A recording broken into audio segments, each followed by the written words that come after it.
Penuntun Saat Teduh Sinode Gereja Kristen Jakarta, Kamis 1 Desember 2022. Judul renungan, Kekuatan Baru dalam Menantikan Tuhan. Firman Tuhan diambil dari kitab Yesaya 40 ayat 27 sampai 31. Mengapakah engkau berkata demikian, hai Yakub, dan berkata begini, hai Israel? Hidupku tersembunyi dari Tuhan, dan hakku tidak diperhatikan Allahku. Tidakkah kau tahu dan tidakkah kau dengar? Tuhan ialah Allah kekal yang menciptakan bumi dari ujung ke ujung. Ia tidak menjadi lelah dan tidak menjadi lesu. Tidak terduga pengertiannya. Dia memberi kekuatan kepada yang lelah dan menambah semangat kepada yang tiada berdaya. Orang-orang muda menjadi lelah dan lesu, dan teruna-teruna jatuh tersandung. Tetapi orang-orang yang menanti-nantikan Tuhan mendapat kekuatan baru.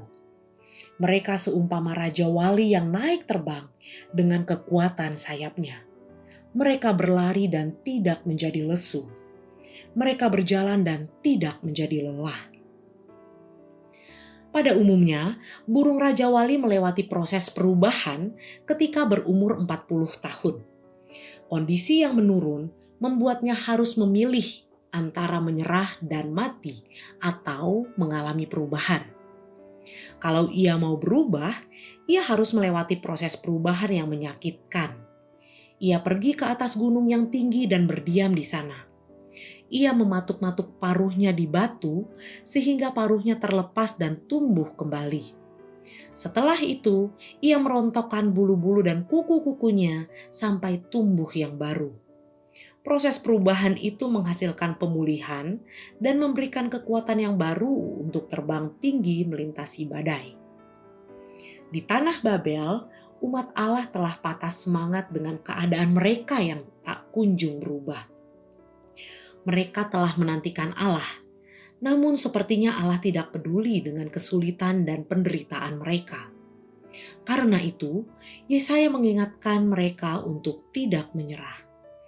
Mereka harus sabar menanti-nantikan Tuhan, menunggu kedatangannya yang akan membebaskan umatnya. Orang yang menantikan Tuhan seumpama raja wali yang naik terbang dengan kekuatan sayapnya. Ia akan senantiasa berharap dan percaya kepadanya sehingga dimampukan melintasi badai karena telah mengalami proses perubahan dan pemulihan.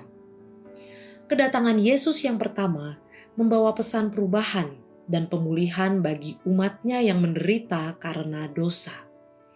Yesus telah mengalami penderitaan yang menyakitkan untuk memulihkan relasi kita dengan Allah dan sesama. Saat ini, mungkin kita sedang mengalami kesulitan hidup yang membuat kita terpuruk dan tak berdaya. Kita tidak lagi memiliki kekuatan ketika menghadapi badai kehidupan. Ingatlah akan kasih-Nya yang memulihkan dan memberikan kekuatan baru kepada mereka yang berharap kepadanya. Ia akan menyertai dan memberi kesanggupan agar kita mampu menghadapi kesulitan. Nantikanlah Dia, hidup dalam kasih-Nya untuk mengalami perubahan dan pemulihan hidup.